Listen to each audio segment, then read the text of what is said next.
Go for liftoff in T-minus 30. Stand by for further instructions, Minnesota Black Robe Regiment. Secondary guidance systems engaged. Minnesota Black Robe Regiment, it will be on my mark.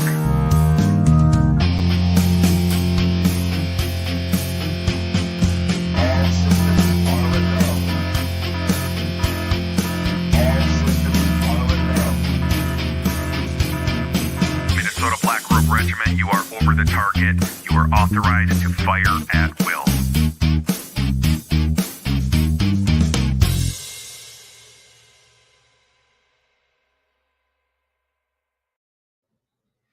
Hey, thanks for stopping by Monday night TC and Friends Monday Night Musing. I am excited, and I probably say that more often than I should, but I'm actually really excited about this conversation. I've got Tom Gallagher coming on with me, and we are going to be talking about conservative political activism and weed.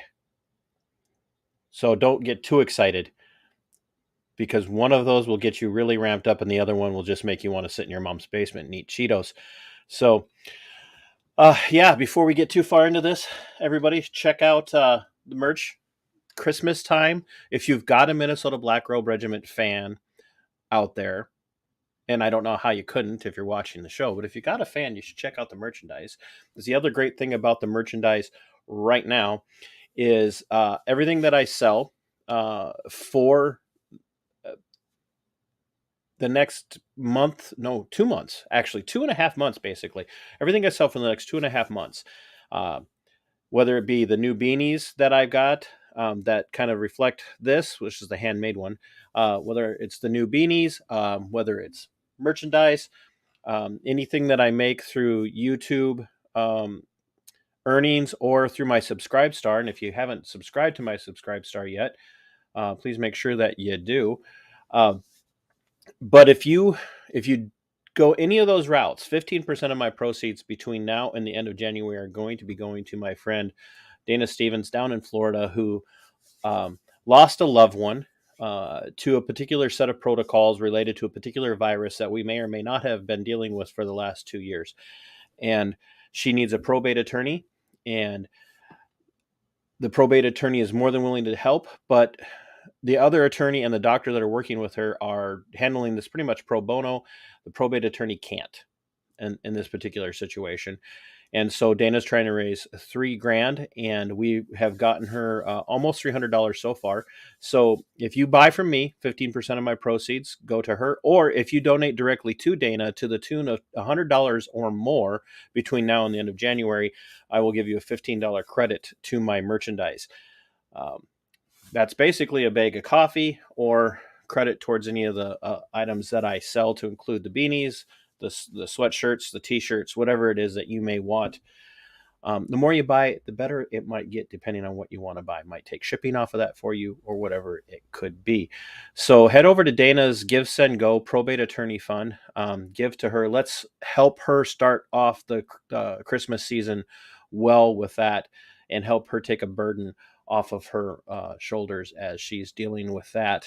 And then, ladies and gentlemen, like, comment, and share. If you are not subscribed to the channel, subscribe to the channel. You're going to want to do that now. And you're going to want to share this. And you're going to want to share this conversation on every single platform and every single group that you might be in, because this is a phenomenally important conversation, especially in light of the fact that Donald Trump has announced that he is running for the nomination of president in 2024. And at the top of his agenda is executing drug dealers. Ladies and gentlemen, he wants to execute drug dealers because drug dealers kill a lot of people. And I'm paraphrasing him, and I probably said it in a better way than he would. But he would like to execute drug dealers. And boy, I don't know. That's kind of like Kari Lake telling us that she wants to reform the media. And everybody's on board with that because Donald Trump and Kari Lake are on our side. So we're okay with them doing those very things that we would be trembling at if the left was doing it to us. That's not open for argument. You need to be consistent in your positions. So once again, head over to Dana's Give, Send, Go and pay close attention to this as you share it out, and we're going to bring Tom in right now. Tom, it has to be the fastest housekeeping intro I've ever done on any of my Monday night musings. So I did that for you because I feel like this is an important conversation, so we can get going. Fantastic. So thanks for doing this. It's been a couple of years in the making. We've been interacting throughout Facebook, and I've been following you on Facebook for a while, since, especially over the last 2 years. And since you're such a liberty-minded guy, and you are just what's the saying? You are a enigma wrapped in a vortex, wrapped in an enigma. You are a defense attorney who also happens to be a liberty-minded conservative Republican. Right. I'm surprised when you put defense attorney out there that the Republican Party will even allow you in. Well, yeah, I suppose. I think it defies expectation, and I really love blowing up stereotypes. I think, if show me a stereotype, I love to blow it up for anybody who cares to see that. Well, I will attest to the reality that I might also not always meet all of the check marks for what people think I should be thinking or feeling. So you have been practicing law for quite some time, and you have yet to perfect it because you're still practicing. Exactly. I had to get the lawyer joke out of the way early. So, which is better than making jokes about doctors practicing medicine right now. That Oops. Sorry. Yeah, that will get you banned. So, you have been practicing law for quite some time, and you graduated from the prestigious University of Minnesota Law School. Right. That's true. How long ago was that? 1988. That makes me feel old. I mean, a lot of my clients were born after I graduated, so I feel old now, but. Yeah, I know that feeling very well. So, what was your focus when you went into law school? Did you see yourself as a lifelong public, or not public, but a criminal defense attorney? Did you see yourself as a potentially as a prosecutor? Did you see yourself doing, probate law or whatever? Well, as luck would have it, I ended up getting a job in a law firm, and I didn't really want to do it, but it paid like $1 more an hour than my job at Schindler's News on Hennepin Avenue, which I really loved. I was a cashier there. And after I graduated from college, I was kind of like, what should I do now? And I got a job in a law firm, and I became a paralegal helping a lawyer. And I just found, wow, I really like this.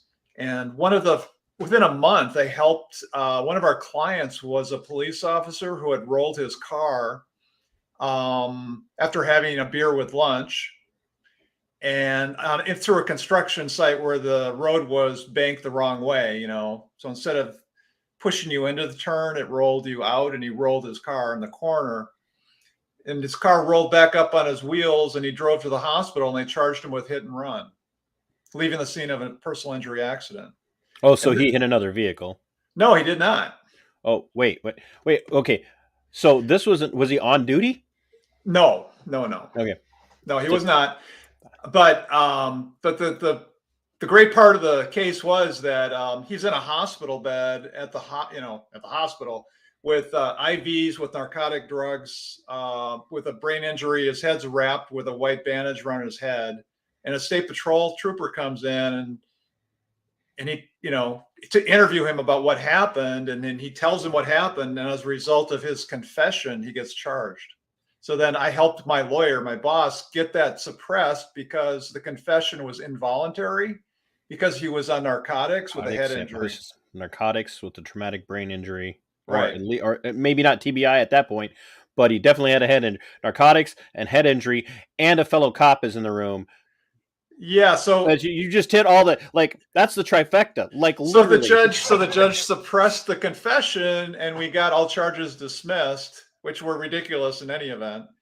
What is he supposed to do? Sit on the side of the road, not drive to the hospital for help when he's injured? Well, he literally just sustained a head injury, and I mean, that Right. could, like, driving to the hospital, the fact that he could get to the hospital is amazing. But I mean, you suffer enough of a head injury where you get jammed up on narcotics in your, through Yeah, IV in the hospital. There's clearly something wrong. I don't know about you, but if in my life when I've had some traumatic injury, usually you go into some kind of state of shock, and Oh, you don't really realize how bad off you are until sometime later.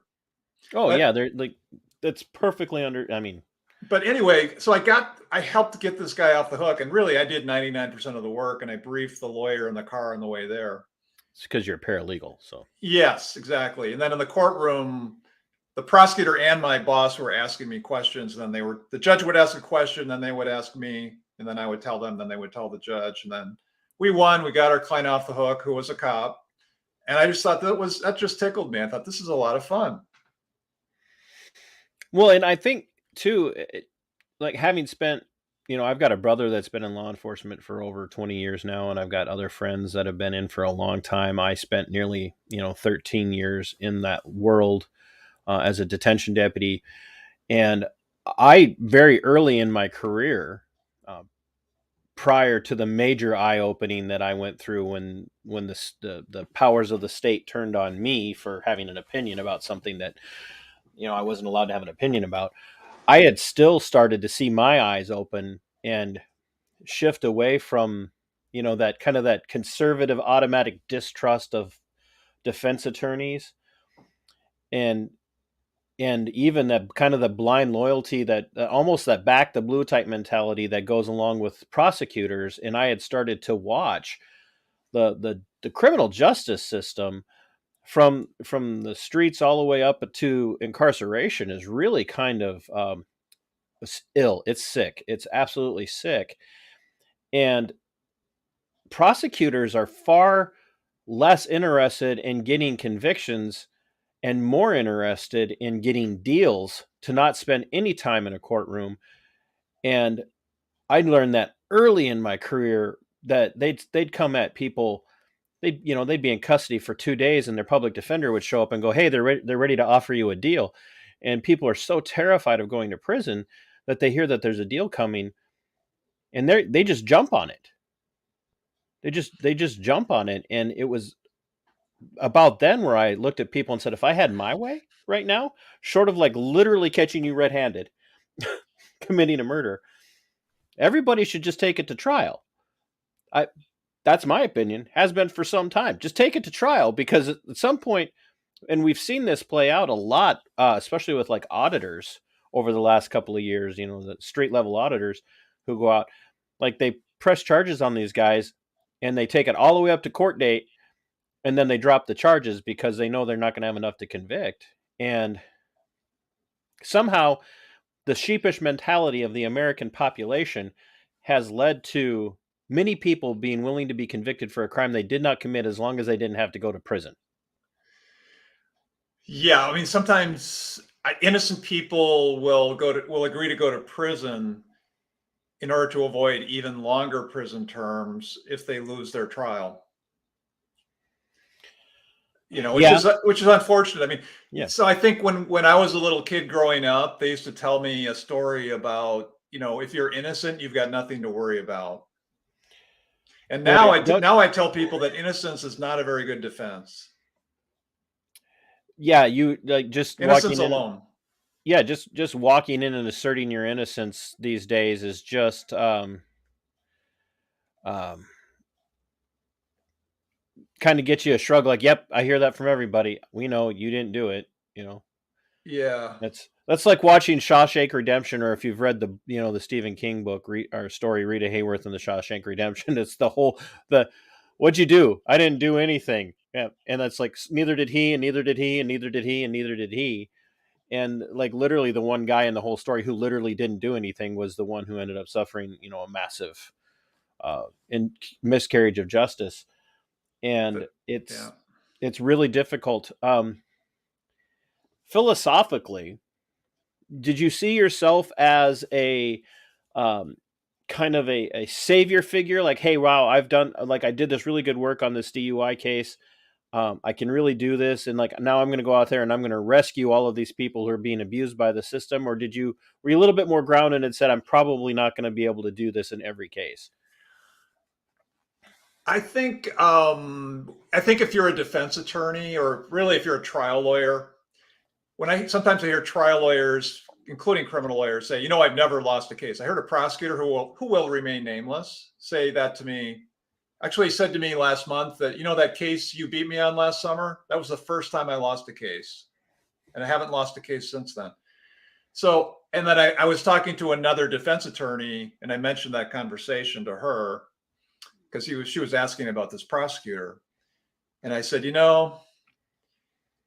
that makes me think that a lawyer who says that, if it's true, that means that lawyer is cherry picking, the easy cases, and they're throwing away everything but the most knockdown easy cases. Which is a good way to get advanced if you're trying to remain in the prosecutorial realm for your whole career. Yeah, and I mean, to some extent, there's a lot of ways to look at it, a lot of points of view that are legitimate points of view that may differ with each other. So from the judicial point of view of managing their caseload and making it affordable for the court system to operate, if every case went to trial, they would not operate. They would be bankrupt very quickly. They couldn't function. So they do depend on cases settling. But if you're not willing to go to trial, hardly ever, you're going to have a weak position. You're not going to be as good of a lawyer, and eventually everybody's going to know about it because it's a small community. It's funny. It feels like you can't throw a rock without hitting a lawyer these days, because normally they're standing next to a doctor. So, yeah, I mean, when I was younger, sometimes I would hear people complain, well, there's too many lawyers. And I'd say to them, well, remember when there were more soldiers than there were lawyers? Because that wasn't that long ago. No. So, I mean, it wasn't, I mean, if you're a history fan, which I am, if you go back far enough in history, there were no lawyers, but there were lots of soldiers, lots of wars. So to some extent, law is displacing warfare, and litigation is displacing warfare. In ancient Athens and classical Athens in 400 BC, I mean, they were incredibly litigious, litigious, absolutely. like way more than we are now. Back then, juries had 500 people or more, and each juror got paid the median income for that society. They got paid that. Every juror. That's quite the Every one of the 500 jurors got paid that. And they had lawsuits all the time. Over everything. Over everything, exactly. Yeah, well, that was Athens. They were still developing their philosophy. So and they had soldiers too, and they had wars, too. Mm-hmm. But they were an empire for a while. They had they were kind of a global power, much like the United States is today. But I mean, to some extent, you can manage conflict without violence with law, but the legal system does depend on violence to back it up. It's kind of like paper money is fake money, mm-hmm. or crypto is fake money compared to, say, gold or maybe wheat or salt corn or something. Salt, yeah, right. The term worth your salt. A commodity that has actual value. And then there's money, which is really just a symbol that you can transform at will into something that has real value. So law is kind of like law.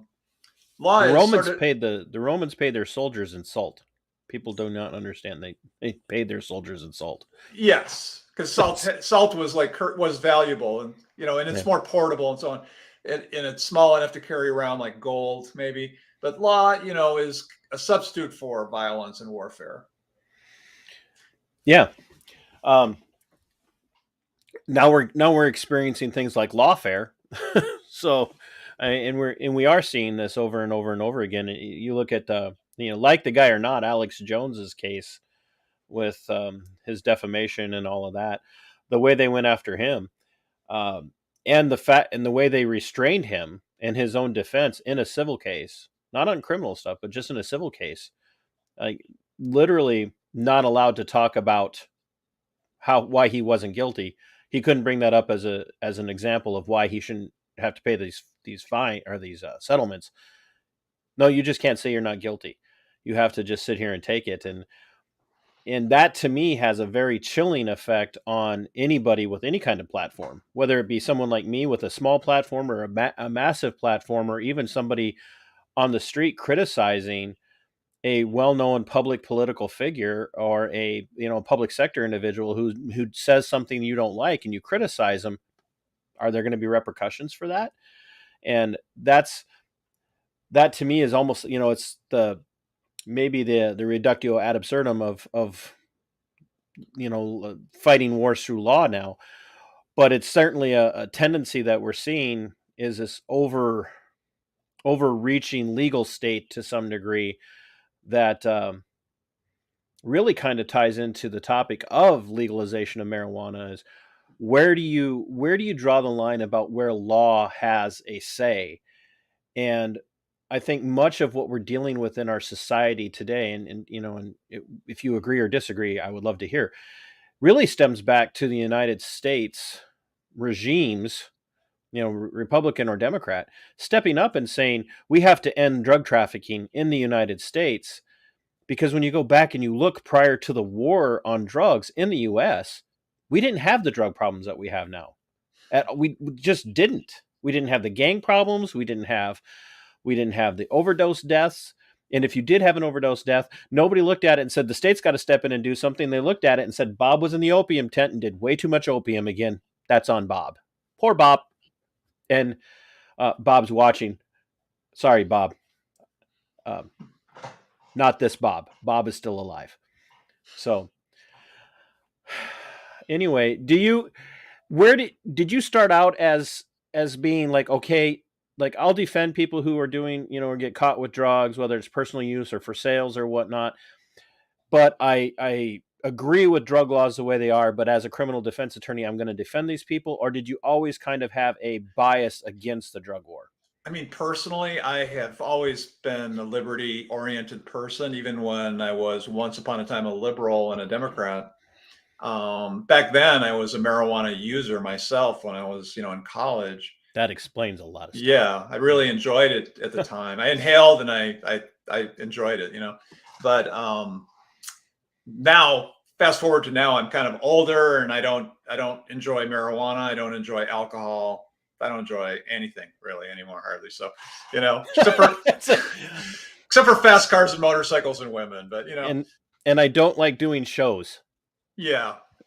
So, I don't know. I mean, I think drug prohibition was a mistake. I think the most dangerous drug in our society has always been alcohol, and it still is now. No question about that. Alcohol causes more deaths than all the fentanyl in the world. Looks like a pittance of nothing compared to alcohol and all the deaths that alcohol causes. But all the drugs, talk about meth, talk about you name it, none of them have the impact that alcohol has. When I worked in civil commitment court in Hennepin County for 13 years, I believe it was. So I was a court appointed attorney. It's about 10% of my work. It didn't pay that good, but I kind of enjoyed it because I had an undergraduate psychology background and I thought, hey, this might be fun. And I did enjoy it. But I did about close to half of my cases were mentally ill cases, people who are allegedly mentally ill. The other half were allegedly chemically dependent. 99% of my chemically dependent civil commitment cases in Hennepin County. And I was the attorney of the day once a month, like all the rest on the panel. So I would just get a random selection. 99% of them were alcohol was the drug. 1% of those chemical dependency cases where civil commitment was thought to be necessary was all other drugs combined. And not a single one of them in 13 years, I had hundreds of these, not one of them was marijuana alone. Not one, ever. So marijuana, the idea that marijuana is a dangerous drug is a joke. Coffee is more dangerous than marijuana, literally, because coffee can kill you. Caffeine kills people every year. Not my coffee. I just saw the other day 3,200 people per year, if I remember correctly, in the United States die of alcohol poisoning. But no, according to the U.S. government, nobody has ever died from cannabis or THC poisoning ever. So there's no record of that ever happening. But caffeine kills, I think, if I remember right, it's something like a dozen or two per year. Mostly young people, college age, are killing themselves with energy drinks, typically not coffee, but it's the same active drug, caffeine. So if caffeine is more dangerous than marijuana, why aren't we making, coffee a Schedule I drug? Well, I think we all know the answer to that. There would be blood in the streets. Like literally my next door neighbor would, you know, you know, I didn't get my prescription for my caffeine this month. I'm going to have to hurt you. So, do you believe that Bob, who survived his opium overdose, obviously, he said, as we already know how prohibition turned out, do you think that the way the American populace rebelled against prohibition was the downfall of prohibition, or do you think there was something else there? I think it was the American population that finally got fed up with it. I mean, I think one of the issues with prohibition in general is which one of us wants to stand up and say, I'm in favor of oral sex? I want to campaign and get elected to the Minnesota Senate on a platform of oral sex for everybody. Nobody really. Nobody wants to do that. You might, based on the way our culture is going right now, Tom. You may have given somebody an idea. Yeah, I mean, in Minnesota, we still have a criminal law in Minnesota that says that sodomy is a crime. At least it's on the books. I believe it may be unconstitutional, but it's on the books. Last time I checked, sodomy, includes oral sex. So oral sex between married people is a crime in Minnesota. So, if you engage in that, you're a criminal in Minnesota. So I think that this is crazy. The reason these laws still exist is because it's easy to get up and say, I'm against pleasure. Nobody should have a good time. Maybe me, but not anybody else for sure. But really, I'm not having fun, and you should definitely not be having more fun than me, because that's just not right. It's immoral. Which is actually exactly how every one of my streams ends when my guest leaves. I'm not having fun, and you shouldn't be either. That's the tagline. In fact, I'm literally going to have somebody put that. Pat, you're watching. I need that on my logo. I'm not having fun, and neither should you. Thank you. You just gave me a new tagline. That is the slogan of prohibitionists right there. I mean, yeah. That is it. I mean, it's so we're against sex. We're against alcohol. We're against marijuana. We're against singing songs in preschool. That's too much fun. No more of that. No more dancing after midnight. Let's shut down the dance clubs. No more raves. None of that. I feel like I'm in a bad 80s movie about dancing. Right? Okay, maybe it wasn't a bad 80s movie, but it definitely was not any better when they remade it.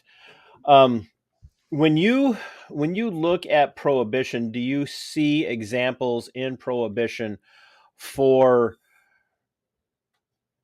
the route that was predetermined and taken by the powers that be in the drug war?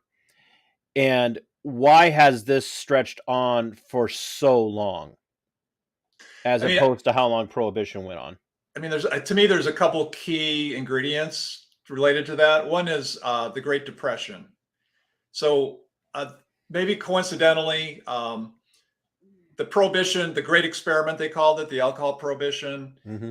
It got started, and people who were against alcohol were indignant, and it was a moral issue, and it was immoral, and then the people that wanted to go have a drink, they didn't want to get into politics. That's really boring. Let's go have a drink and have fun. So that was kind of a lopsided political discussion. But then the Great Depression comes along. About the same time, people are, sick and tired of not only prohibition, but also organized crime, which is basically the child of prohibition is organized crime. So people are tired of the blood in the streets, the people getting gunned down, like innocent children getting murdered by, gangster stray bullets, things like that. And the corruption that went with it, the money and the corruption, it basically corrupted everything and everyone. The city of Minneapolis and the city of St. Paul were mob towns back then, as many of us know who are history buffs. The massive organized crime organized controlled crime. the city council and the mayor of Minneapolis and St. Paul. So that people got tired of that. People started to figure it out. But that happened around the same time as the Great Depression, and as things turned out, because prohibition was a constitutional amendment, the only way to undo it was with another constitutional amendment, which meant kind of a slow motion domino falling effect. People could see it coming from a year or two down the road. We know it's coming. The end of prohibition, the depths of the Great Depression. You're going to lose your job. There's 25% unemployment. You've got a cushy government job in the prohibition department, which is going to be abolished. What are you going to do? Guess what they did do? They started making movies about reefer madness. They started talking about racial minorities, Black people, Mexican people, people from hot climate countries. They love marijuana and they love having sex with your daughter. And so we got to do something about this. And so they conflated a problem that didn't actually exist. It just created it out of propaganda, out of lies. Yep. But it worked. And so they created a new government agency to stamp out marijuana. And ever since then, marijuana usage has gone up and up every year. So it had strangely enough, the state makes a decision about something they want to ban, and it gets worse.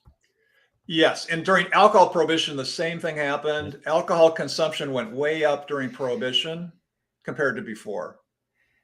So I think when it comes to guns, if they ban guns or when they ban guns, I believe the same thing's going to happen, especially now that we have, 3D printers and, it's easy to machine guns. It's not that hard to make a gun. And so if we ban guns, I believe you're going to see the same thing. All the things that people complain about, so-called gun safety, which is the new Trojan horse for gun controllers. Mm-hmm. Well, if you ban guns and unregulate guns, it's going to be the same thing as banning marijuana. You're going to have black market freedom, complete freedom. People say, well, why should we legalize it? We have total freedom now, as long as we don't get caught. What do you think the impetus for going after cannabis first was, as opposed to things like cocaine and heroin? Was the medicinal use of cocaine and heroin still just too powerful as a lobby, prior to lobbying? Or was there something intrinsically easily manipulated in marijuana compared to the others? Well, I thought they went after opium before marijuana. Did they? I thought they had gone over. I thought they had gone after marijuana first, because you were still getting a lot of opium-based painkillers and whatnot. Yeah, I'm not an expert in that. I do recall there was I forget what they call it, but I think it was 1906. It was basically an anti-Chinese opium crime, federal crime, which was perceived to be, or many commentators viewed it as, motivated by anti-Chinese immigration feeling. Well, because they were the opium den operators, in the sense of it was cultural, I guess. It was cultural. It came with them from China, and it was one of the few places that they could kind of seek their refuge in and maintain their culture, and also be independent money makers. Yeah, I don't know. But I think that with marijuana, it's crazy that back then I believe it was less than 3% of the American population had ever tried marijuana. Now it's more than 80%. So obviously prohibition did the opposite of what it was supposedly intended to do, but boy, did it do it well. Yeah, for sure. as time went on with marijuana, they were like, "Wow, this is working so well. We need to add other things to the list of this." In some, to some degree, I can understand. Like you've said, marijuana doesn't kill you in an overdose. There are the outliers that you run into people who appear to have developed some sort of psychosis or whatever from chronic usage, and whether or not that person was predisposed to a psychosis or not, it's very hard to ascertain. But there are some definite derivatives of long-term hardcore drug use, like cocaine and heroin, and these opiate-based drugs. Marijuana doesn't carry that baggage with it. But do you believe, because you're part of NORML, which for the viewing audience, NORML is The National Organization for the Reform of Marijuana Laws, and I'm on the board of the Minnesota chapter. so uh, when you look at the legalization of marijuana, to me, a lot of people seem to be very tentative when they hear legalizing marijuana, because they're terrified of the other drugs, and they're afraid if you open that door, um, next thing you know, your neighbor's going to be able to cook meth in his backyard and use it however he wants, because now you want to be able to grow marijuana and use it however you want in your backyard. So how do you tell the next guy no? Do you do you think the two necessarily follow one another, or are they Well, I mean, separate topics? that sort of reminds me of what we used to call the gateway theory of the prohibitionists, Right, absolutely. which is really, it's a great, you know, it's a great example of what I think I've heard software people call, we've turned a bug into a feature, because they've reversed it. Hmm. So, because in reality, during the alcohol prohibition, the reason people wanted to prohibit alcohol was because in the mid to late 19th century, the movement got its start um, among many so-called progressive related causes, and it was viewed as a women's issue because working class men, they go to the factory or the mine, and they get paid in cash for every Friday. And on their way home, they stop at the saloon where all the hookers are, and they used all the drugs, which alcohol being the drug, and then they spend their money on hookers and gambling at the saloon. And then on their way out the door, what little they have left in their pocket, they get knocked over the head and robbed. So, they stumble home, and then the wife's got to patch them up, and then they get mad and they beat the wife up. And so domestic violence was highly associated with alcohol abuse, and it still is, by the way. I mean, Hmm. 90% of my domestic assault cases are alcohol related, even today. So that is a true fact. But so the gateway theory, um, it has to do, you make alcohol illegal. And what happened then was the illegal saloons were completely unregulated. They were, at least by the government, now they were regulated by the mob. So now you had more illegal drugs in the saloons, you had more gambling, you had better hookers, you had all of those problems were bigger than before. So the gateway is really the prohibition law is the gateway. The drug is not the gateway. So if you go to buy marijuana and you're on the illegal market and you're a marijuana seller, because they're in the underground economy, they may have other illegal items. Maybe they have illegal guns. Maybe they have other illegal drugs like cocaine or you name it. But if you make marijuana legal, like maybe Colorado, you go to Colorado and you go to a marijuana store, guess what? They don't sell guns at the marijuana store, and they don't sell cocaine at the marijuana store. If you want any of those items, you got to find somebody in the underground economy, what we used to call the black market. Um, there is some debate between people who talk about decriminalization versus full out legalization. Um, it's sometimes decriminalization is described as what we will do is, we'll, instead of saying, oh, you can open up a store and sell it here, you can just have marijuana and use it and grow it and for personal use, and we're not going to regulate it, and we're not going to address it in any way, shape, or form. It's just you can use it. Whereas legalization, a lot of people try to explain it as the state steps in, sets up guidelines, parameters, puts walls around it, fences, whatever you want to call it, says who can sell it, who can be licensed to sell it, where you can grow it, what you can grow, how you can grow it.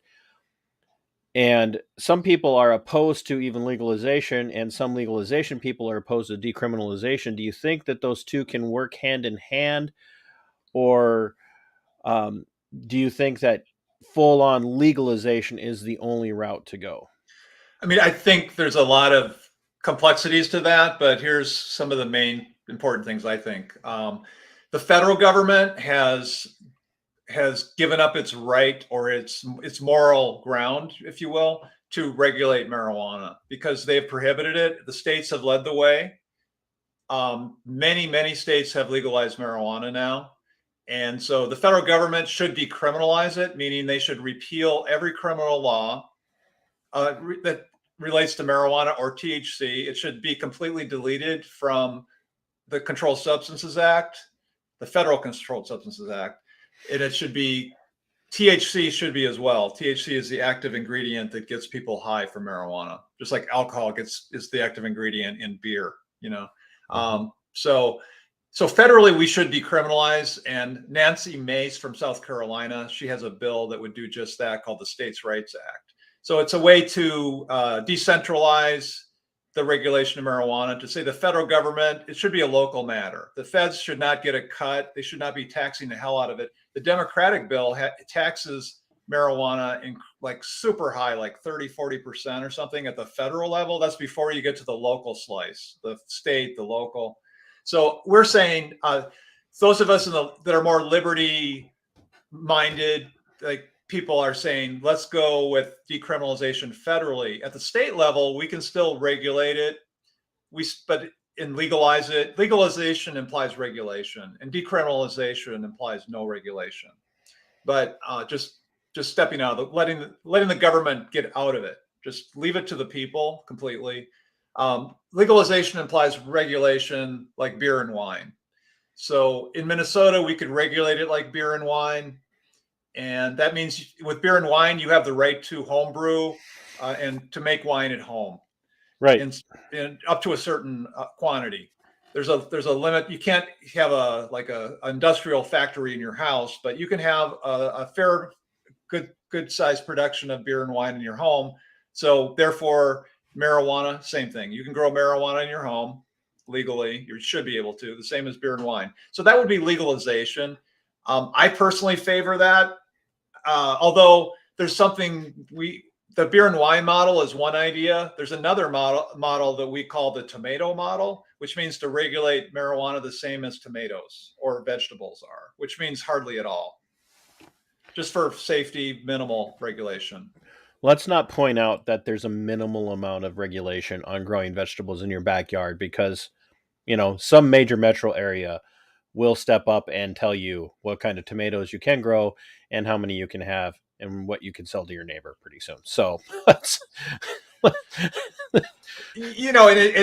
thing is, I often say that legalization is really re-legalization because it hasn't been illegal all that long. If you think in terms of human history or even Western history or even American history, George Washington grew marijuana and so did Thomas Jefferson. So yeah, but Tom, they only American. grew that for the hemp to make rope. That's the only reason. Well, there's a quote from Washington, I believe, or was it Jefferson, talking about smoking Indian hemp on the porch. So I don't know how you interpret that. That's been fact checked by Snopes, and they've determined through internet research that he never said that. Okay. I do love these, because I have heard that before where people are like, well, Washington and Jefferson grew marijuana. They grew, Indian hemp. No, they used it for rope because that's how they made rope back then. And I'm like,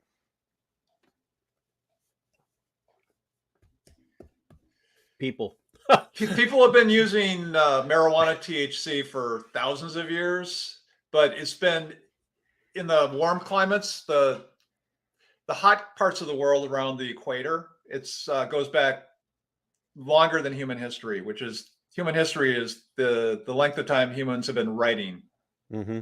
So history does prehistoric means before human writing, which is about 3,000 to 4,000 years, depending on the country you're talking about. We're about to be post-human history pretty soon because I think a lot of people have lost their ability to write again. By the way, do you? So let's address, if we can, the elephant in the room, and that's not me just because I'm bigger than Tom. Do you, as a Republican who has been involved actively in politics, campaigning and activism, you've ran for office yourself, as a Republican who is part of NORML, you are advocating for the legalization of marijuana, which flies directly in the face of the Republican Party platform, endorsed by our now former candidate for governor, Scott Jensen, and other candidates. And because the Republicans want to keep drugs illegal, in particular, marijuana is always talked about as being one of those, we're not going to back down on this. Do you find yourself gaining more ground with other Republicans, or do you find yourself still on the fringes in that particular aspect of liberty? Well, I mean, I think there's some sweeping generalizations there that are not, I don't think they are accurate or true. That's fine. I do that all the time. Everybody does. But I mean, I came into the Republican Party when Ron Paul was a candidate. And at that time, ending federal prohibition of marijuana was part of the Minnesota Republican Party platform. And it only changed about, I think, 5 years ago, 4 years ago, where it's something about we oppose legalizing marijuana or something like that. So, I mean, I totally disagree with that. And I've introduced many resolutions in favor of legalization. If you look at the polling, the majority of Republicans in most polls do support legalizing marijuana. So Scott Jensen, who was our Republican candidate for governor, he supported the constitutional amendment, which is on Minnesota NORML's website. He didn't endorse that version of it, but he endorsed the idea of it. Right. And we do have a version of it on our website, for our constitutional amendment that we proposed, that would make marijuana, it would be unconstitutional for the state or the government to regulate marijuana more than it does beer and wine, which would mean you would have the right to home grow and they could not tax it more than beer and wine. So he supported that, and I'm probably still on his website. I haven't looked, but I bet it's still there.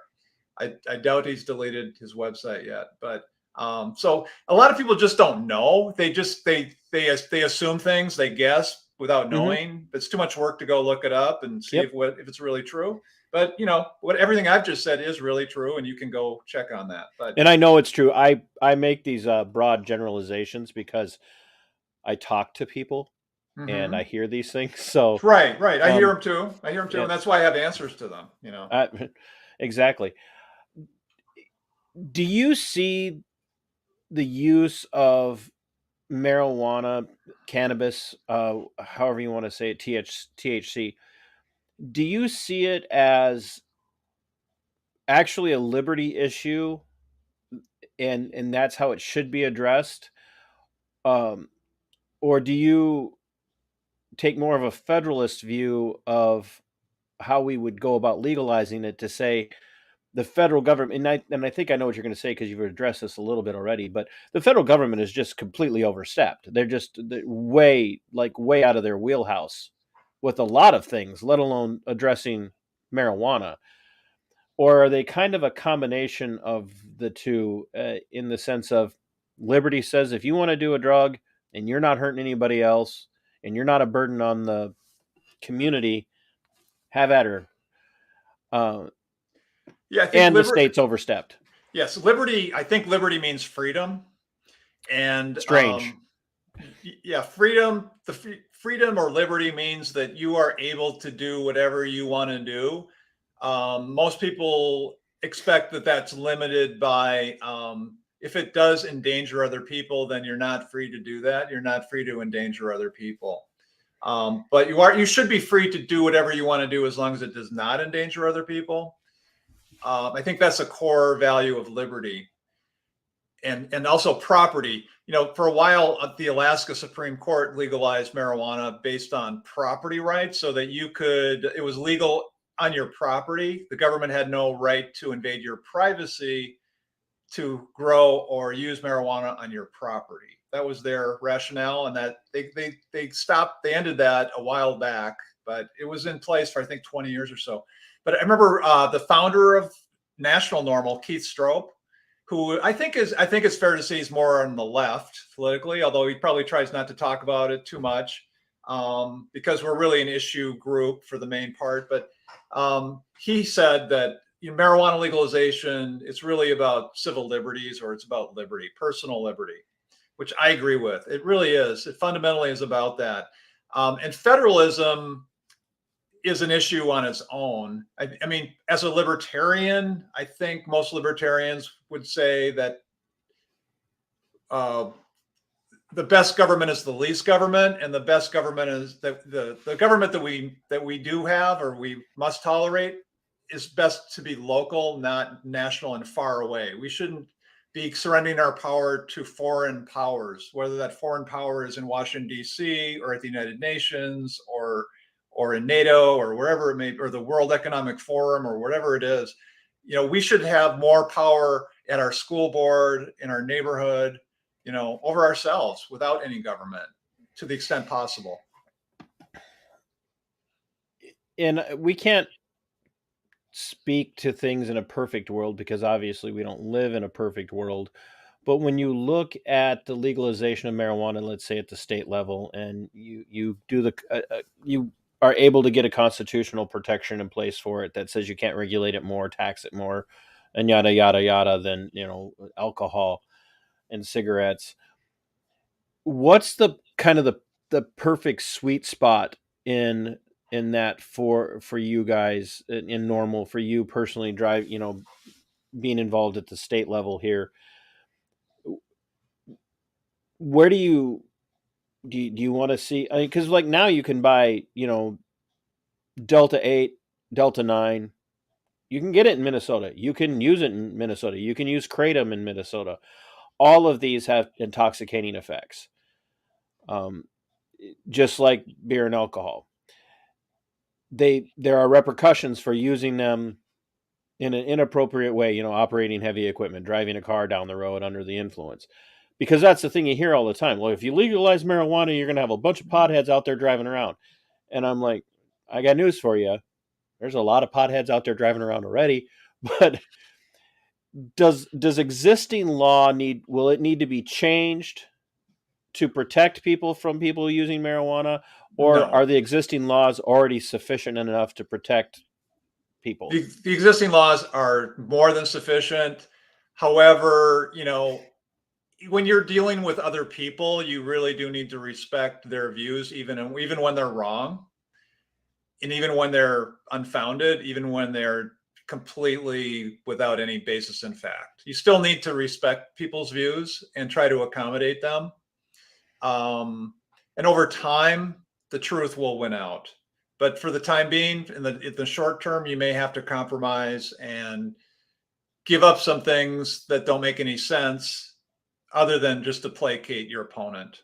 So, for example, when it comes to DUI, there is a roadside test that is used by Canada and other jurisdictions. I think Australia is another one, where they test your saliva for THC. And it's not as accurate as a lab test, because it's a roadside screening test. Just like a PBT. Exactly. It's just like a PBT. It's a lot like a PBT in that it's not that accurate. But the good thing about a PBT or a roadside saliva test for THC is that if you provide a sample and there's 0 THC in your system, it will show that. If it's inaccurate and it shows that, then you still get the lead. So what's wrong with that? I mean, the bad part is if it's inaccurate, it may show that you have more than you really have or something. But then your lab test later on would at least exonerate you down the road. But I think that would help placate people. I don't think it's necessary, because marijuana is very rarely impairing. DUI is a unicorn. It doesn't really, DUI marijuana is a unicorn. It doesn't really exist. I mean, I love handling those cases because they're very hard for a defense attorney to lose, because people are not impaired with marijuana. It's just not true. Explain that when you say people aren't impaired, because we've all watched more than one show by Cheech and Chong where they're Well, driving down okay. the road at 3 miles an So hour. there So have been many driving studies on controlled driving experiments, they call them, on closed courses, where they have three groups. One group is the alcohol group, one group is the control group, and then the third group is the marijuana THC group.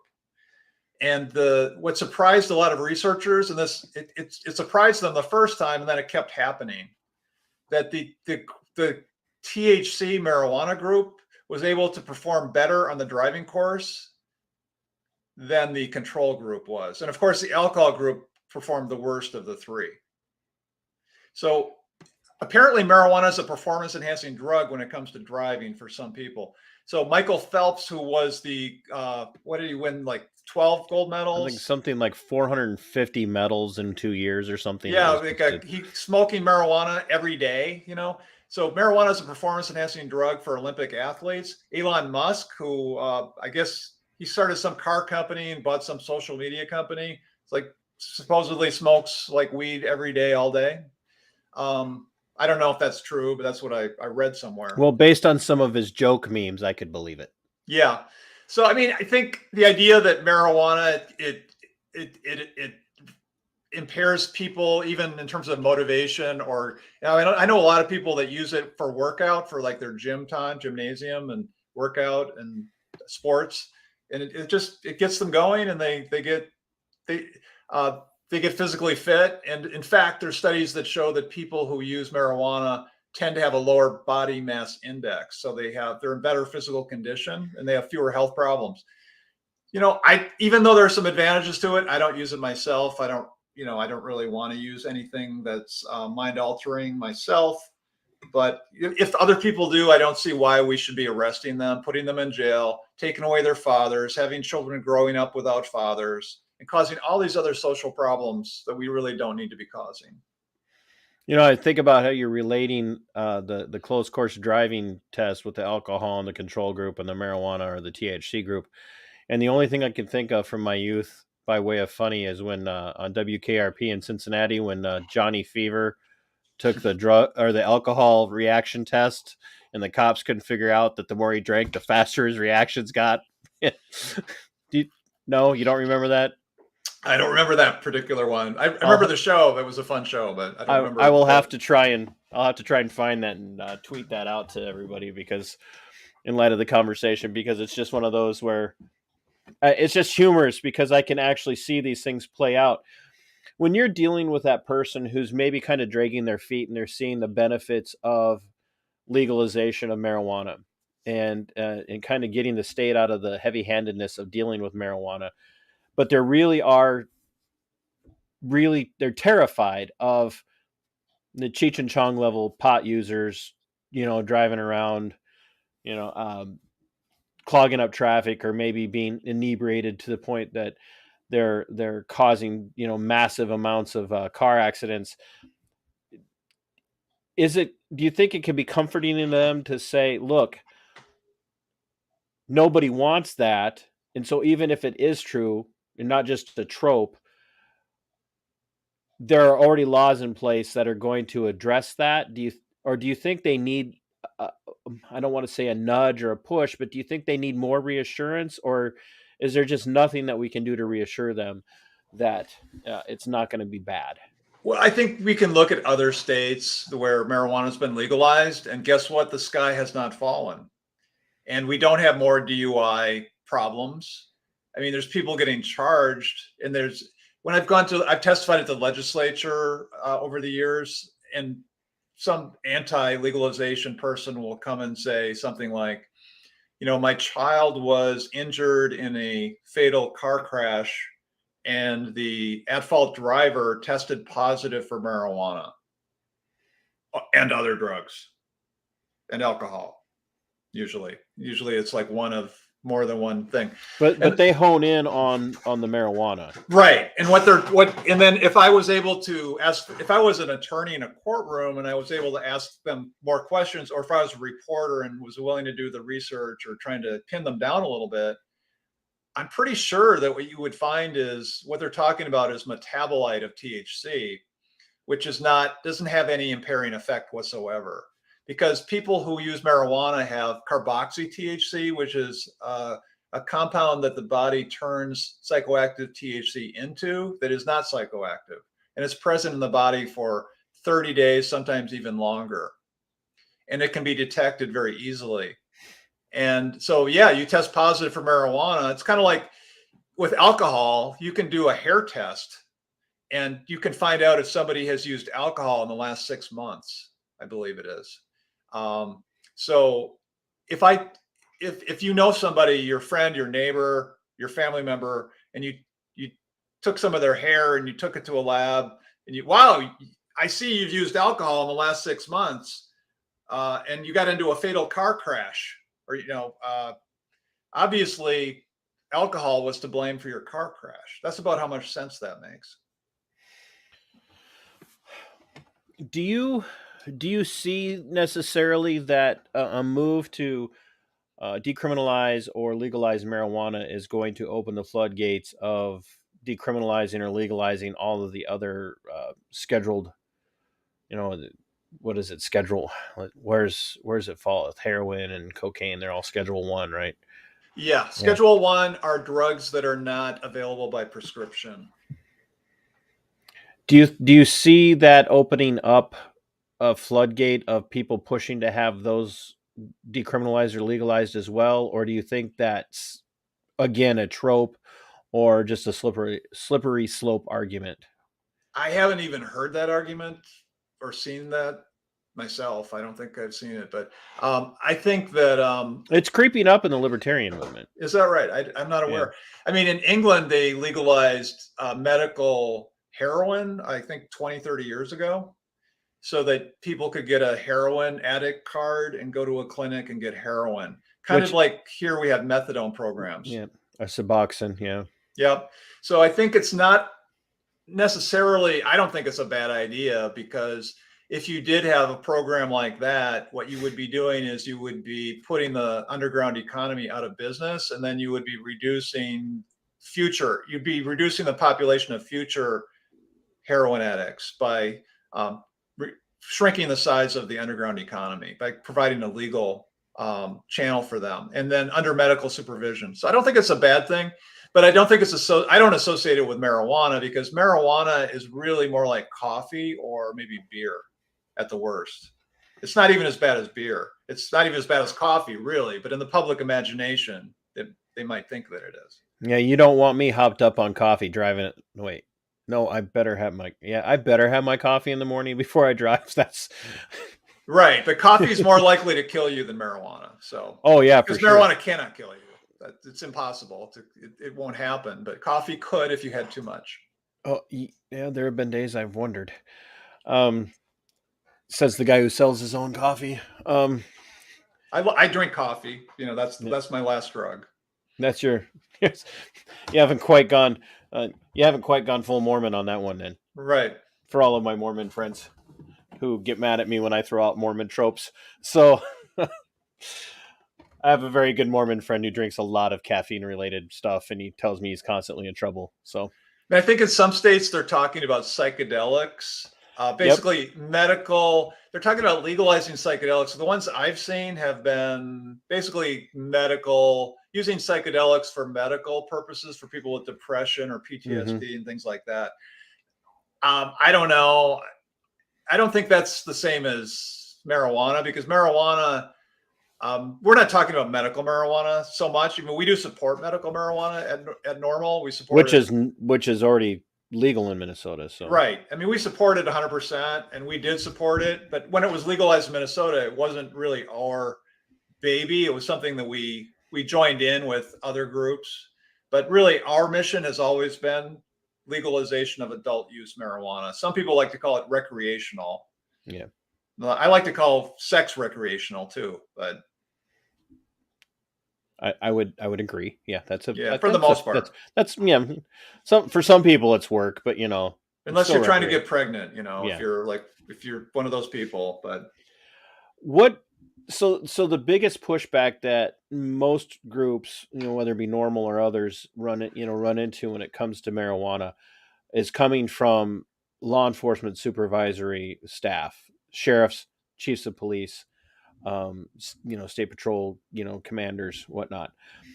Uh, and I'll give a personal example. A sheriff of Olmsted County, Kevin Torgerson, came out very heavy-handedly and said he would oppose the legalization of marijuana across the board in the state of Minnesota because of how dangerous it is. To some degree, you guys in NORML or other organizations, you have to win over the law enforcement community on this because it's a powerful lobby when you're talking about sheriffs and chiefs of police and the ear that they're able to get into Bend because they're they're in the pocket of the politicians. They're there.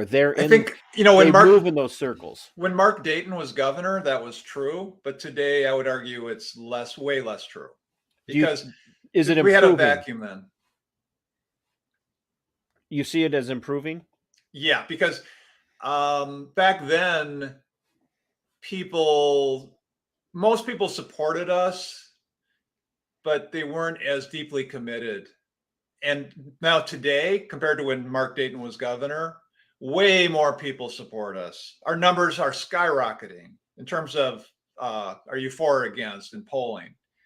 And then if you look at the marijuana parties as a proxy for people who are single issue voters in Minnesota, they will vote for, they're against abortion, but they'll vote for it for a marijuana party candidate, or the other way around.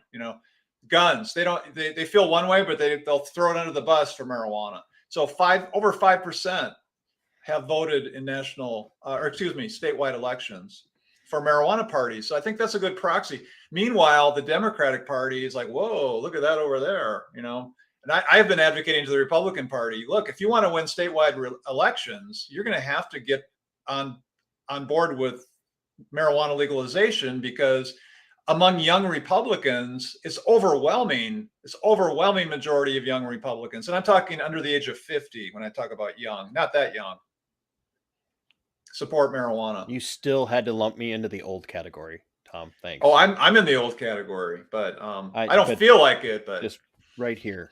I know. It might be the coffee. I don't know. When you look around, and because you brought up firearms and a couple of times, but now you also very intrinsically linked, the firearms and marijuana in a statement when I asked that question. Not that you were saying that gun crimes go up because of marijuana, but you were just talking about, people could be pro-gun, but they'll vote anti-gun for marijuana. Legalization, which just to me is, I can't wrap my mind around that one. That's like, I'm the Second Amendment guy. I'm like First and Second Amendment guy. The rest of it will work itself out if we have those two things. But one of the big pushes that we're running into is, this idea that you can't have a gun. I have several friends that have medical marijuana prescriptions that now wish they had never gotten the prescription, because the minute they got their prescription, their permit to carry was stripped from them because the federal government said you have to strip that from them. And sheriffs, without much spine, rubber stamped that and said, sorry, that's what the federal law says. Do you see that being, because you got a lot of veterans. I just had a veteran on a few weeks ago who was running for school board up in the Bemidji area. And they, the Republican Party painted her in like to be this habitual drug user because she has a traumatic brain injury that she received in a combat zone in a war that these people support in Iraq. And now she comes back and she's got this traumatic brain injury and she's got PTSD. And the only thing that's given her any solace, and she'll know who I'm talking about when she watches this, the only thing that gives her any solace, any peace in all of that, ultimately is the use of marijuana. And people attack her for that. And now, if they find out, they could come and say, "Look, sorry, you can't use firearms. You can't have a permit to carry." Um, how do you appeal to that person who's like, I'm pro marijuana, but I'm also pro Second Amendment? How do we strike a balance so that they don't have to choose? Because the Republican Party, like you said, that's right up their alley. That's actually like the thing. Every political party has many voices that don't agree with each other. There's infighting in every party, and there's diversity of views in the Republican Party and the Democratic Party on a lot of things, including marijuana, including on guns. But I'm a big gun guy and I'm a big marijuana guy. Sometimes when people say, "What's a libertarian?" I say, "Well, it's sort of philosophical. It's about consistency with your values, and across the board." That's one way to look at it. Another way to look at it is our two number one issues are guns and weed. So that might help you understand. But so for me, I'm a gun guy and I'm a Second Amendment guy. But we did a rally last spring, not last spring, the one before, I think, but at the Capitol, and at the end of the 2021 session, I believe it was, and boy, it blew up. We got press coverage all over planet Earth. It got picked up by every media outlet on Earth. I mean, it was incredible for a few days there. It just blew up. There was a picture of me in the Star Tribune next to a guy that I forget his name, but he had tattoos and he had like a baseball cap on sideways and things like that. And then on the caption of the picture, it had our names. The reporter photographer got our names, and then they put far right wing alliance with the left wing, and the picture of me, I was the right wing guy, and I just laughed about that. I thought, the wow, far right wing guy. I was the far right wing guy in the Star Tribune, in the print edition. So I thought, wow, that's really cool. But because we had a rally and we were talking about this very issue, that medical cannabis, people who are lawful participants in Minnesota's medical cannabis program, were losing their gun rights, and we felt that was wrong, and we were asking the Minnesota legislature to do a few things about it that would help the situation. And so one of those things, and that the press loved it because it was sort of like a dog or man bites dog story, or it's kind of define your expectations. People are like, "Oh, they're highly entertained by this. This is fantastic." But it was true, and so we had Democrats and Republicans at that press conference with us supporting these bills. We had Ryan Winkler and we had several Republicans. Ryan Winkler, the DFL majority leader.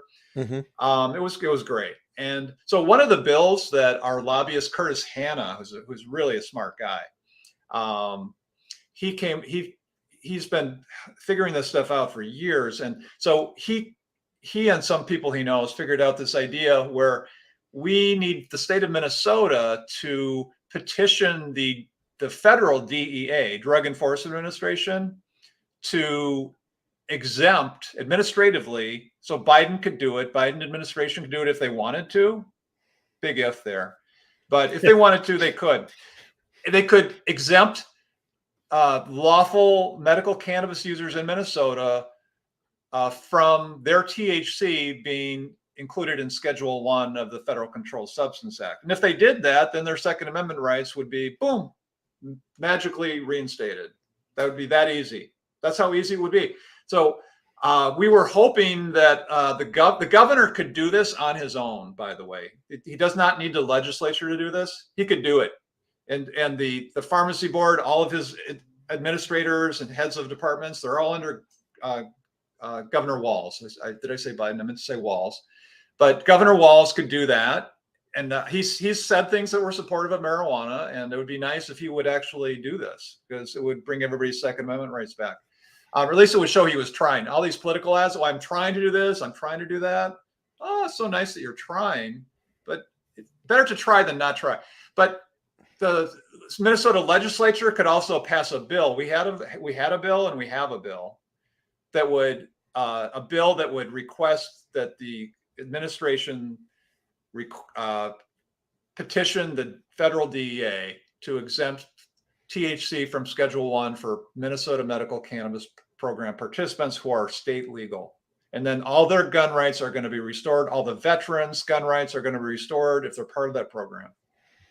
And I want to clarify, Patrick pointed out that the accusation was that this individual, and Bob, pointed out too, was a daily marijuana user when ultimately what it was CBD. The problem is everybody knows where CBD comes from. They just don't understand what CBD is and what it isn't. And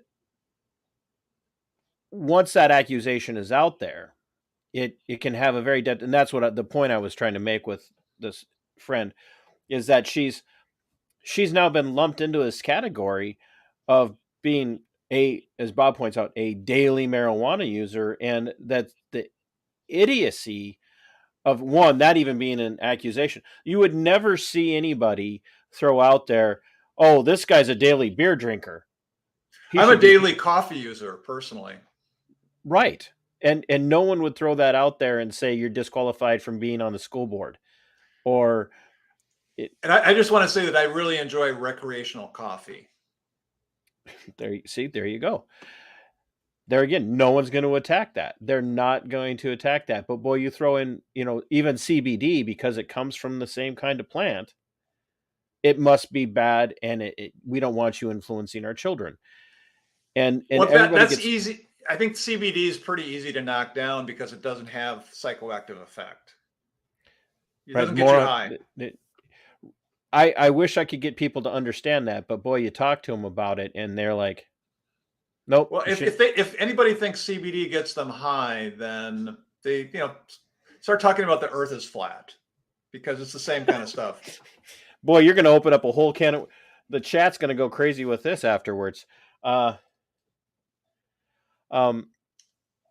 you see this as a growing movement in Minnesota? It's probably ironic to use the phrase "a growing movement," but do you see it as a groundswell of a movement that's getting out beyond the fringes now, and you're starting to see more people like you, people consider straight?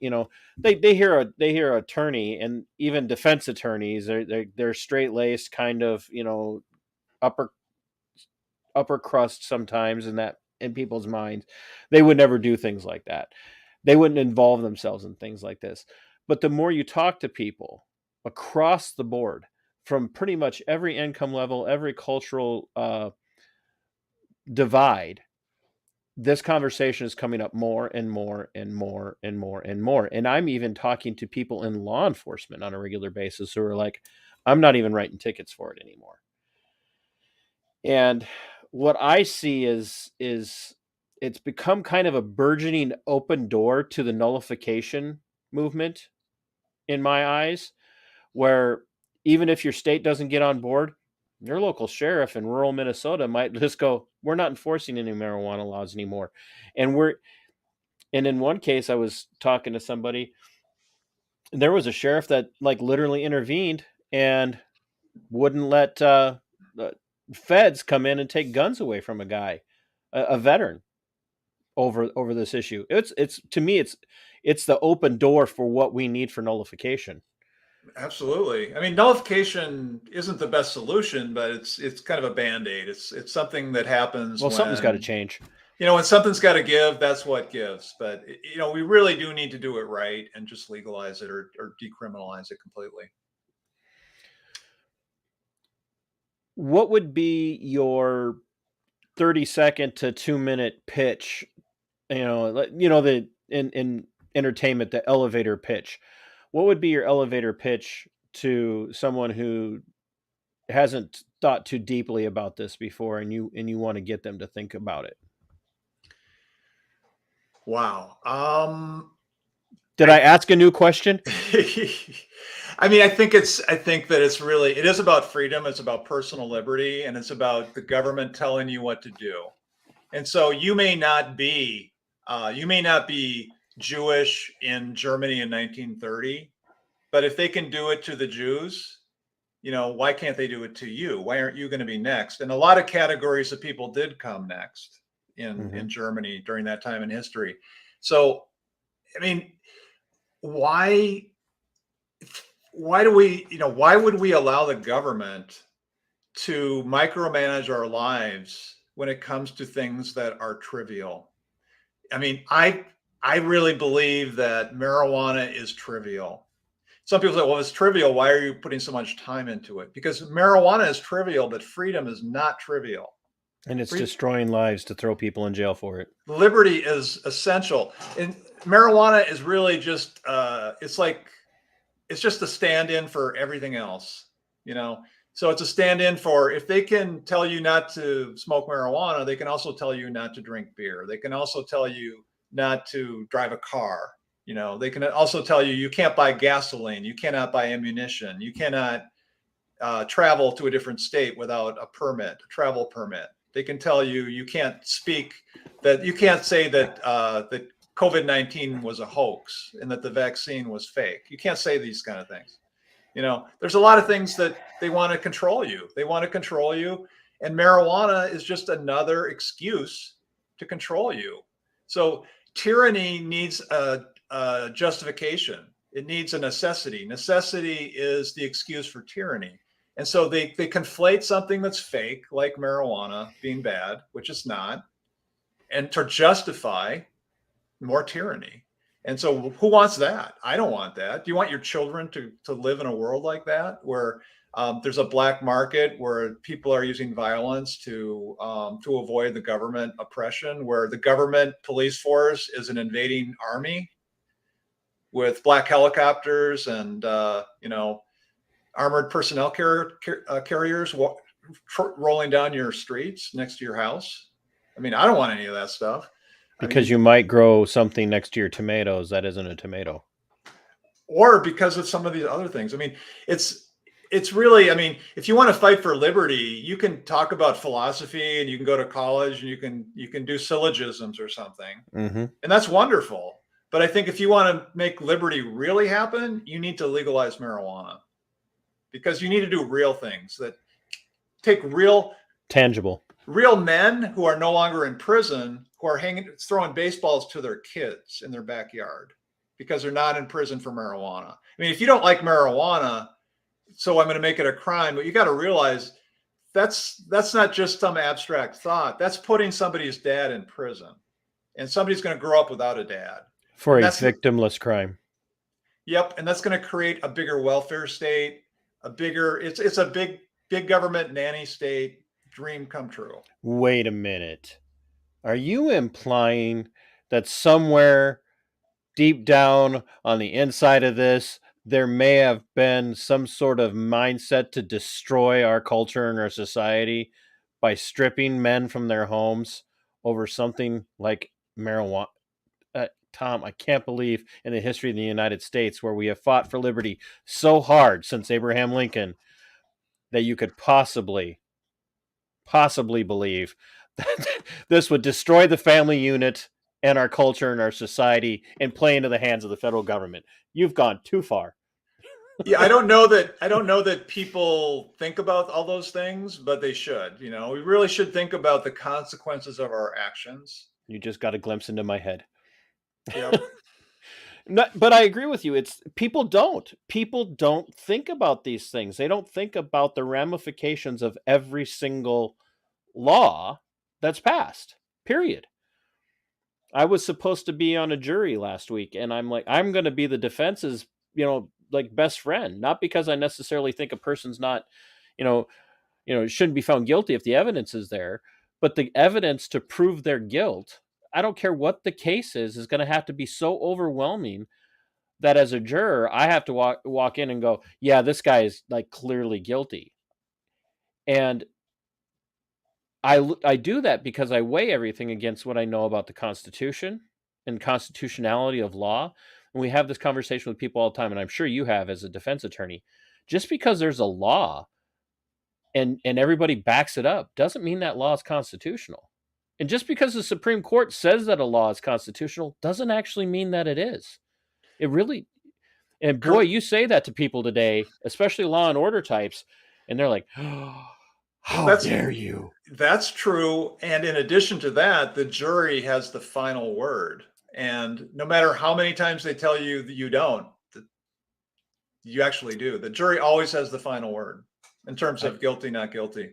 They I can't. think it'd be fun to have you on to talk about jury nullification. And I think it's not a real libertarian. We talked about that mainly, and that's one of my favorite topics. But yeah, the jury has the power, and we cannot let the judges tell us that we don't have the power, because we, the jurors, have. The jury trial is a trial run and conducted by the jury. And I don't care if the judge is the MC, that's fine, but it's still up to the jury to do whatever it wants to do. Boy, we've forgotten that in Minnesota, haven't we? Well, we've forgotten it a lot of places, but it cycles. This pendulum swings back and forth over history. If you look at jury trials, it has swung back and forth, but it's time to swing it back again in terms of populism. I think that'd be a fun conversation to have sometime. Yeah. What do you, with the current legislative session in the state of Minnesota, what do you think? You said there's a bill up there now in Minnesota.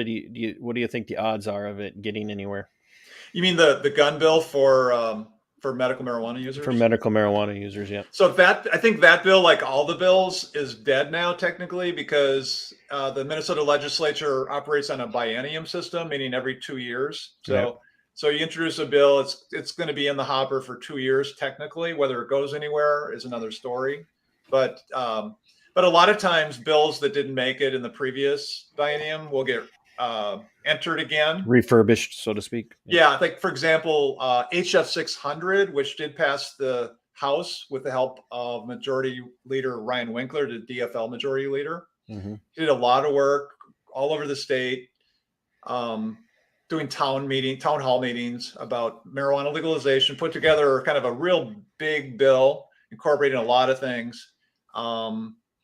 And it passed the House. It didn't pass the Senate because the Senate wouldn't even get a hearing, because Senate leadership the Republican-controlled Senate leadership was completely tone deaf and they didn't want to even give it a hearing, which was kind of rude, because traditionally in Minnesota, even if you were opposed to something, you would still give it a hearing just out of politeness. They wouldn't even do that. But they're gone now. Now they're gone. So now we've got a DFL majority in the House and the Senate and the governor. So, and they've said they support legalization. We'll see. I mean, I think the legalization that the Democrats support, it involves a lot more regulation and taxation than the legalization that Republicans like me support. But, we got to work with people. Would you consider yourself a Mises-style libertarian in the Republican Party, or do you are you finding yourself more and more politically homeless these days because you don't fit a prescribed definition? I mean, sometimes I say I'm a small L libertarian, but I think in the Republican Party, I've heard some of us refer to ourselves as Ron Paul Republicans. So when Ron Paul ran, there was basically the Ron Paul supporters took over the Republican Party. So the Republican Party of Minnesota became the Ron Paul Party of Minnesota. But they were all mostly under the age of 30. And they didn't really, my observation was that they weren't very familiar with the political process. They were just very excited, which was great, but they didn't really, most of them did not stick around, but a few of us did stick around. So, maybe 10% of us stuck around. So the Ron Paul people took over the Republican Party of Minnesota for, maybe 4 years, and then poof, then it all went away. They all went away, and not all of them, but 90% of them went away. They co-opted a lot of them and a lot of the Tea Party people. So, well, I don't know. If I was co-opted, I mean, co-optation. I don't mean you. I mean, there's a good and I say that because I've had a lot of these conversations with people. I was a Tea Party Republican, and now I'm with them on this, and I'm like, I would say it goes both ways. I mean, when you try to co-opt somebody, they're co-opting you. It's a mutual thing. It's not a one-way street. I mean, I guess that's why it's called a co-op. yeah. I mean, if you want to join together with someone, you're going to have to bend in their direction, and they're going to have to bend in your direction. Otherwise, it's not going to work. Right, which is why some of the people who wouldn't bend did walk away, and Right. yeah, Right. so that makes sense. And so now they're not there anymore. So Right. I mean, it's not good for them, and it's not good for those of us who are still there. Do you foresee that you're going to be even more active in the next biennium trying to get this going, or are other people going to be taking the charge, do you think? Well, I mean, personally, I've always been more of an issues person, Mhm. in the political process. I would describe the political process as consisting of people who are trying to advance issues. That could be marijuana legalization. It could be gun rights. It could be any number of things. Yeah. And then there are candidate campaigns. So you're trying to get somebody elected to some political office. Yep. Maybe yourself, maybe somebody else. And then there are political activities where you participate and you become part of a political party, you become a party officer in some capacity or another. So I think I'm a vice chair of my BPOU in the Republican Party, which isn't too big of a deal really, but I'm doing a lot of work though, is what it really comes down to. And that's what leadership really is connected to work. I mean, a lot of people, they want to be leaders, but they don't want to do any work. And so, don't want to do the work. It kind of doesn't, the disconnect means it just fizzles. It just doesn't work. It's not going to happen. You got to do the work to be a leader means doing work, but you also have to have a good time to keep yourself motivated. It's kind of like the entire liberty movement over the last 2 years under Governor Walz, where, everybody was like, yeah, you go out and fight for me. I'm going to stay home because they told me to. Yeah, I mean, a lot of people's idea of political activity is they're gonna go to a meeting and tell you how it ought to be done, and then now that they've wised you up, then they will disappear and never to be seen again. Right, they did their part. Yeah, they gave you their wisdom, and they dropped their wisdom on you, and then poof, they disappeared. Clearly fixes everything. Yep, that's all we need. No, I just random strangers showing up to tell me how I'm doing things wrong. I can't imagine how that'll end well. Well, I appreciate your time, and I wanted people to hear, because I think a lot of times when you hear people talk about the legalization of marijuana or decriminalization, they're kind of picturing, the Birkenstock wearing, patchouli smelling hippie who doesn't look the part of a upstanding citizen, and they're like, yeah, I don't want these. Wait a minute, I got to ask you, how old are these people to think of, because they got some good memories there. Well, old people, right? Old people. Old people remember the '60s. That's when they were young. I mean, they were older than me because I'm not that old. Yeah, but it's just that's what they picture. You want to legalize marijuana? You're one of those hippies, and I'm like, have you looked at the movement? There's literally like. The hippies are all up in Congress at the federal level right now. So, speaking of suburban moms using THC-laced edibles, which are now legal, coincidentally, what's up with that? Right. It's just it's a new stereotype, right? It is. It's no longer that old one. There's a new one now. And there's a new stereotype for sure. It's like younger moms, and younger people just with jobs, and it's like people who like beer, kind of. What's that stereotype? It's the same one. But people just don't understand that there is a logical, reasonable, intellectual movement behind the legalization of marijuana. And it's not just because you want the ability to walk down the street smoking a joint or a pipe or whatever. There's a whole ramification of this that goes throughout the entire liberty movement.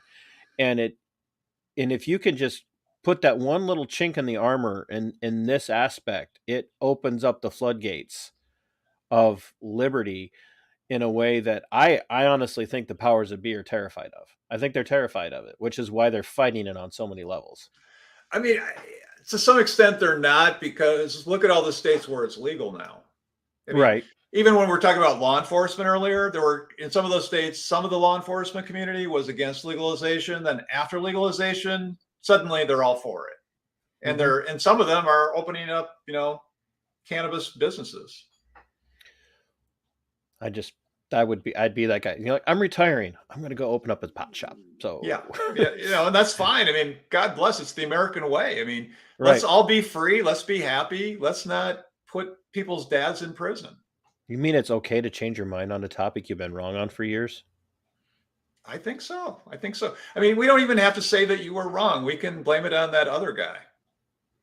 Oh, I've been wrong about a lot of stuff. Talked you into it, or maybe you weren't paying attention. I mean, most people really weren't paying much attention. They think, well, it'd be nice if it was legalized, but meanwhile, what's on TV? Which is pretty much just a great synopsis for how politics are handled in the United States as a whole. Right. Yeah. Right. I mean, but we've gotten to the point where, yes, there are single issue voters who will vote for anybody. They don't care who. They'll vote for Donald Trump, or they'll vote for Bernie Sanders. They don't care who the hell it is. They don't care if they're a communist, or they don't care whatever they are. As long as they take the right position on one issue. If they're going to legalize marijuana, we'll vote for them, and then we'll get it legalized, and then we'll vote them out after that, because we got to get this thing done. Yeah, absolutely. Well, yeah, and that's why I wanted to have you on, because I like how you address the topic. I like that you come into it without. It's not just about marijuana.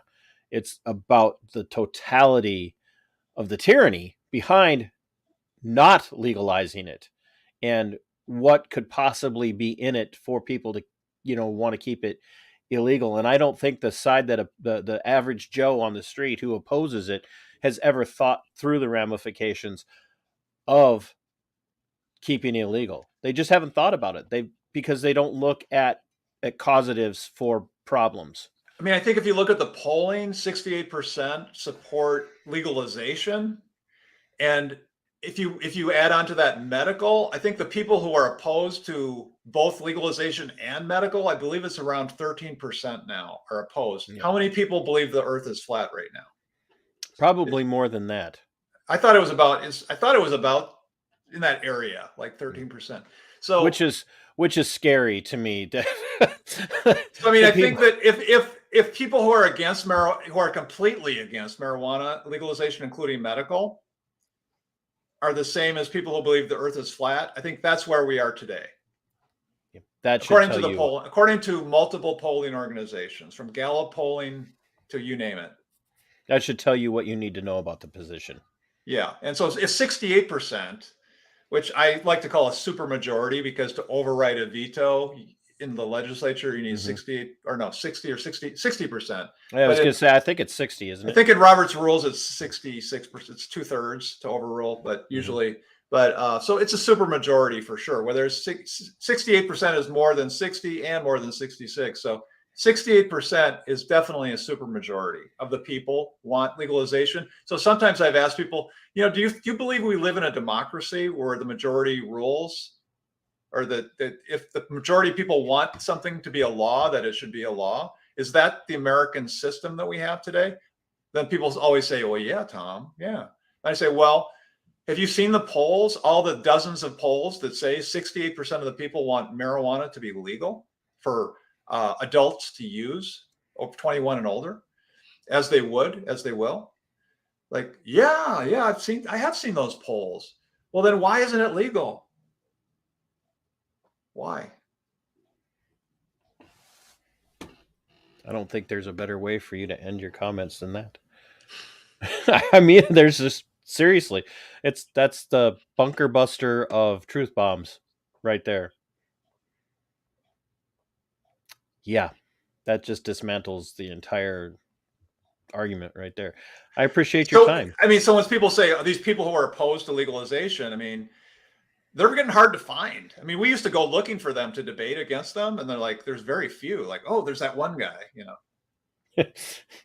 Yeah, the one crazy guy who believes in a flat Earth and wants to keep marijuana illegal. Yep. Well, I appreciate your time, and I can't thank you enough. I will. I'll be doubling your pay for your appearance. So, any place people can find you throughout your ats on Twitter or any place like that. Yeah, my website has a lot of information, a lot of articles I've written about marijuana and about guns, gun rights, gun laws, and marijuana advocacy, as well as marijuana criminal laws. GallagherDefense.com. Gallagher, it's kind of hard to spell, but whatever. GallagherDefense.com. And then I'm on Twitter. That should be in the link to the description of the video, by the way. Okay. And then I'm on Twitter. And I'd love to follow everybody back who's not like an Asian sex hustle, you know? Is that why you didn't follow me back right away? Yeah, I mean, if you hadn't been wearing the bikini and the push-up bra, you know. Honestly, me in a bikini is enough of a reason for everyone. No, I think I am following. I think I am following you on Twitter, though. Actually, you are. But I had to change my bikini picture. It was a long argument. Man, I kind of feel like Facebook is kind of sucks because they censor the hell. Like I administer Minnesota NORML on Facebook, and you can follow Minnesota NORML on Twitter and Facebook too if you want to. We would love that. But on Facebook, they have put me in Facebook jail for posting links to National NORML website articles about marijuana legalization. And so I assume that their bots think that when the word marijuana is something terrible, but we're not talking about like buy marijuana. We're talking about legalized marijuana. Right. Facebook is dead to me right now. They nuked me a few weeks ago. And I don't even know why. One day my account disappeared and a whole spat of other accounts disappearing. So I'm just like, I'm taking a break. So I'm on Twitter more now. Yeah. Twitter is more free speech friendly right now. I never thought those words would ever come out of anyone's mouth. And of all things, because a guy who smokes pot all day long took it over.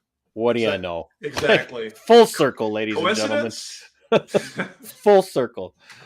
Well, I appreciate your time, and I look forward to talking to you some more. I'm going to have to contemplate getting you back on to talk about jury nullification, because I really think that's something that people here in Minnesota, after what I've experienced over the last couple of years, jury nullification would have been real nice for Lisa Hansen last December. Yeah. That would have been a perfect type of case for jury nullification. Absolutely.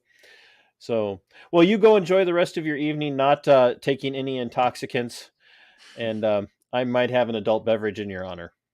All right. Thank you, sir. Thank you. We'll talk soon. All right. Bye. Bye-bye.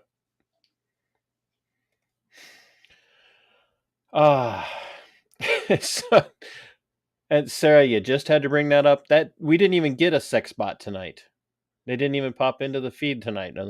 I think I've sufficiently identified them all and removed them from stalking me. I don't know. Do sex bots stalk me?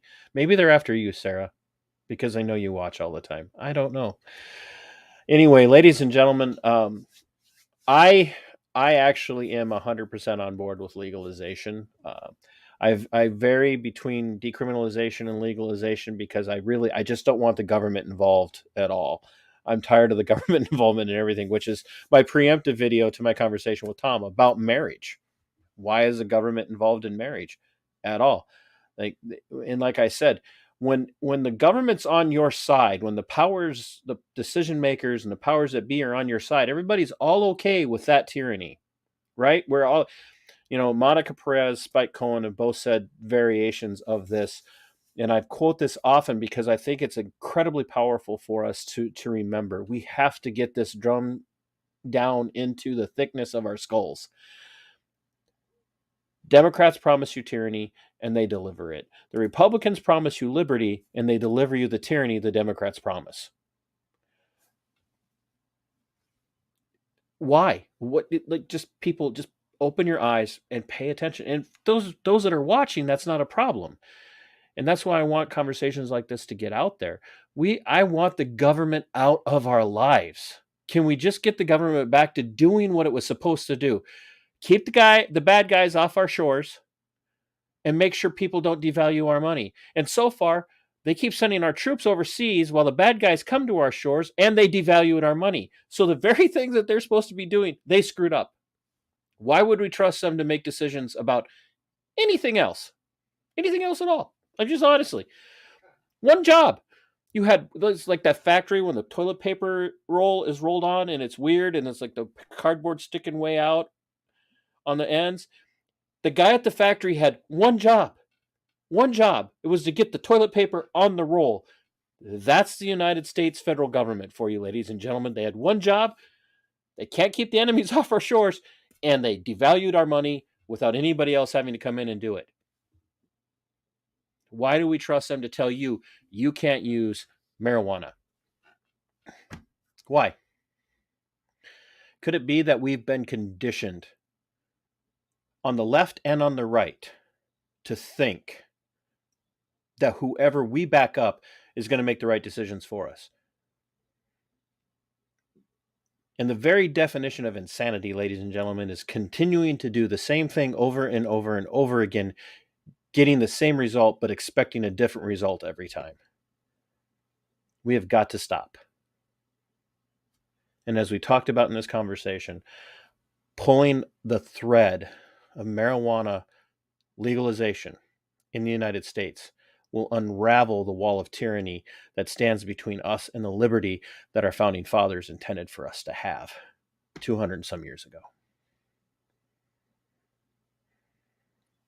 They would be rolling in their graves if they could see produce that they grew on their farms would have landed them in prison and disqualified them from holding an office. Let that sink in.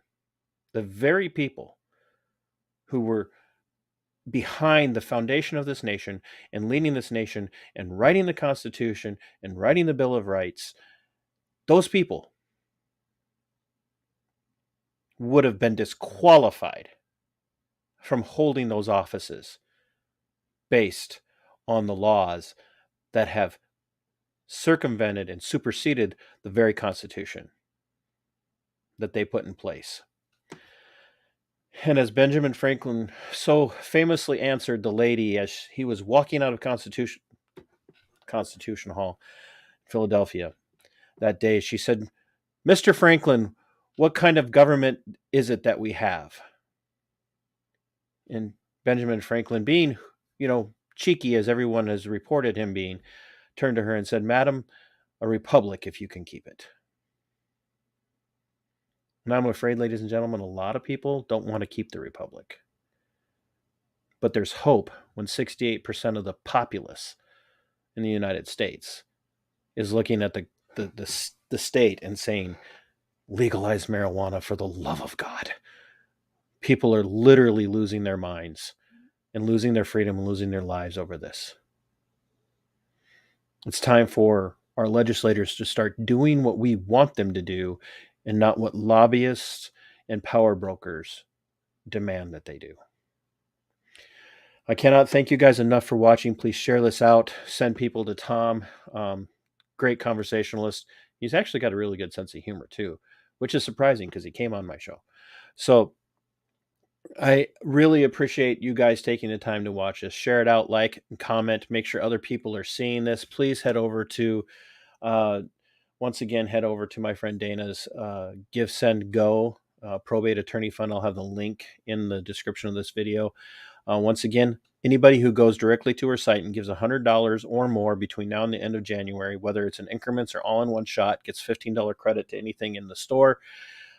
Not the Enough Already book. That's hand signed by Scott Horton and was given to me personally. So please, no, you cannot buy that. That is the most valuable book in my collection. And if you haven't read it, you need to do so. Merchandise, anything that you buy from me, we'll give a 15%. 15% of my proceeds from that Subscribe Star and my YouTube earnings will go to Dana at the end of January as well. I want to thank my friends at Ardent Sales Group. You guys know who you are. I really appreciate your continued support. I want to show appreciation to all of my Subscribe Star people. You guys are kind of the producers of this show. You really make it possible for me to keep going, every single one of you. And there's not a massive amount of you, but there's too many of you, and most of you want to remain private. So thank you very much. And I want to thank my friends over at Indies Coffee for blending my coffee for me and making it for me, and also my friends at Second Generation Creations just across the border in Iowa. They make the vast majority of my merchandise. And once again, if you want the beanies, they're available. All you have to do is ask. They're pay then order, or pay to order, because I'm having them made to order for each person who orders. So my friends, until next time, if you don't know how I close my show, you listen, especially in light of the conversation that we had today. Fight for your liberty. It is yours. Fight for your freedom because it belongs to you. And until next time, Sic Semper Tyrannis. We are going for liftoff in T-minus 30. Stand by for further instructions, Minnesota Black Robe Regiment. Secondary guidance systems engaged. Minnesota Black Robe Regiment, it will be on my mark.